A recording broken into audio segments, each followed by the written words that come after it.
Hi, in this video we'll be talking about the element distinctness problem, and specifically we'll be focusing on showing that the lower bound for any comparison-based algorithm is big omega of n log n in the worst case. The setup for the problem is as follows. You have an input, and that input is a list of n numbers such that x is equal to x1, x2, x3, all the way until xn. And what we expect is an output telling us yes if all elements are distinct or no if at least two elements are equal. We define elements to be equal if for I different than j, then xi equals xj. And taking the input x that we had here, this simply means that if x2 and x3 were equal, for example, you could just return no. The goal here is going to prove that any comparison-based algorithm requires at least big omega of n log n to solve the element distinctness problem. This can be represented with a decision tree. So taking the list that we had before, each element in it is going to have to be compared to other elements. So x1 would have to be compared to x2, then x1 would have to be compared to x3, x1 to x4, all the way until you get to x1 compared with xn. And then you have to move on to x2.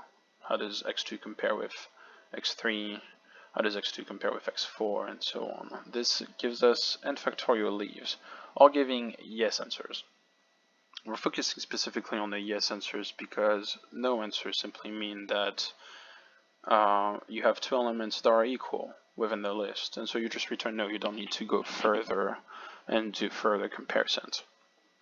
So this little tree that I have here is made of three numbers. So a list of three numbers which are x1, x2, and x3, and at the root of the tree we simply compare x1 with x2. If x1 is greater than x2, we go to the left of the tree and compare x1 with x3, and if x3 is greater than x1, then we just simply return yes, because we know that x3 has to be greater than x2, since x1 is greater than x2 and x3 is greater than x1. But if x1 is greater than x3, then we don't know how x2 and x3 compare, and so we do have to, well, compare them. And this would lead to two different leaves in the case where x2 is greater and in the case where x3 is greater. And this is simply mirrored over the root when x2 is greater than x1. And this leads us to 6 leaves with an input of a list of 3 numbers. You get 1, 2, 3, 4, 5, 6 yes leaves, which is in fact 3 factorial, which links back to the n factorial leaves that are all giving yes answers that I was talking about. And we need to show that this is the case, that we always need n factorial leaves. And to go further, we're going to make some claims. And so the first claim we're going to make is let RL, which RL is simply the region of the leaf, be the instance where L is reached. So this region of the leaf is the instant where the leaf is reached. And we're saying that this region of the leaf is connected. Then the second claim is given that y is a permutation of x, where at least one y is different than then one yi is different than xy, then y and x must reach different yes leaves. Notice that if you have yi different than xy, this implies that at least 2 numbers have swapped, right? Because y is simply a permutation of x. It can't be a different list. It's a permutation. So some numbers have swapped places. So these claims, along with the previous representation, will help demonstrate that the lower bound is indeed big omega of n log n when we do comparison algorithms. So to represent the connectedness, or the region being connected, we're going to use n-space geometry. And in the first case, we're going to do it with 2D geometry. So we have a graph here on the right, and this graph is showing that there is a diagonal line going through it. And this diagonal line is nothing but all the instances where the 2 numbers from the list are equal. So if we were given a list whose numbers were 1, 1, we would be in this position here. If it were 2, 2, we would be in this position, 3, 3 here, 4, 4, and so on until you get to n, n. And this diagonal line here separates the square, which is this graph, in 2 regions.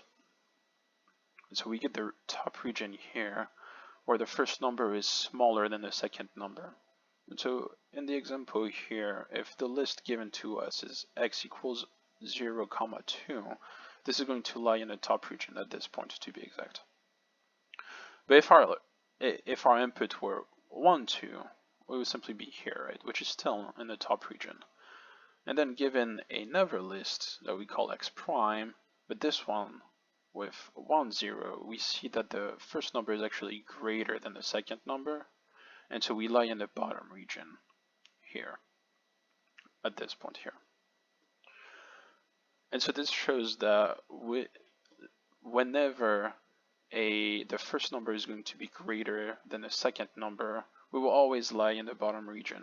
And whenever the first number is smaller than the second number, it would always be in the top region. And we can try to show with that also that if y is a non-trivial permutation of x, then in the case of a two-number list, it's impossible for y to lie in the same region as x, right? If it's a permutation on two numbers, the only way to do that permutation is to swap them, just to swap the two numbers. And so y would lie in the bottom region when x was lying in the top region, and y prime would lie in the top region when x prime was lying in the bottom region. We can go further and show this with three numbers as well, where we're in a 3D space now, with x1 being this line, x3 being this one, and x2 being the vertical one. And we're going to focus specifically on x1 and x3 because this is where I made the slice on the cube. So if you look at the slice here, it's all the instances where x1 and x3 are equal. And so if you get in a case where x1 is actually greater than x3, what you get is you get the wedge that is closest to us. You get the wedge of the cube that is closest to us, separated, by this thing where the numbers are equal. And so it would lie in this region here. And no matter what further comparisons you make, they are all going to be lying within this region here that is connected, the region that is closest to us. Similarly, if x3 were greater than x1, then it would simply lie in a wedge that is the furthest away, this wedge here. And so this shows that, as a 3D representation, that the regions of a leaf are connected. So we've shown that graphically, and we've shown also that y and x must reach different yes leaves because of this connectedness that we've been showing graphically. But we can also prove it using a contradiction, which is what we're going to do next. So for the sake of contradiction, let's say that x and y can reach the same yes leaf. So if they can reach the same yes leaf because of the region of L being connected, then all paths from x to y must go through this region. And this implies that there can be a permutation z that is within the path of x to y that reaches a no leaf. And this z permutation reaching a no leaf in the path from x to y is the contradiction we're showing that is going to prove that it's impossible for x and y to reach the same yes leaf. So here is how we're going to do it. So using the intermediate value theorem, which states that if f, being a continuous function whose domain contains the interval x and y, then f must take on any given value between fx and fy at some point within the interval. So if we define a difference function as f of a equals a of I minus a of j, and this a of I minus a of j is simply what we would do during a comparison, right? If a of I minus a of j is anything but 0, we know that these two elements are different. And this f of a is actually a continuous function, which allows us to apply the intermediate value theorem.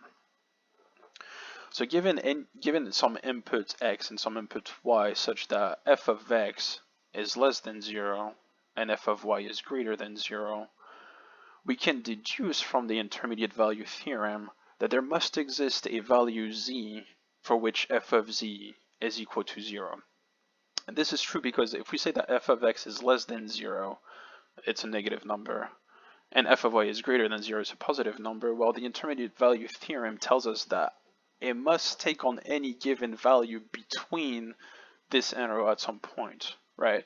And so at some point it must, going from a negative value to a positive value, at some point it must cross the 0 line, right?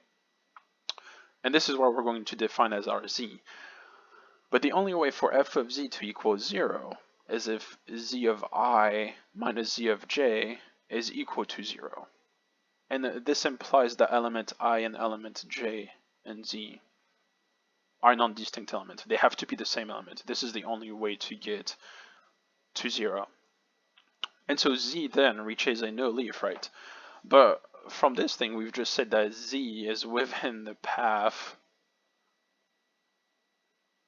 from x to y. It's going through the same region, but it reaches a no leaf. It's impossible since x and y are both reaching the same yes leaf, right? And so this shows the contradiction, and so therefore it's impossible for x and y to reach the same yes leaf. Not only is it impossible for x and y to reach the same yes leaf, but it's impossible for all permutations of x to reach the same yes leaf. And so what we've just proven is that each permutation of x then must reach a different yes leaf. And we know that given n elements, there exists n factorial permutations of x, of the list that was given to us. So this means that the decision tree must have at least n factorial yes leaves.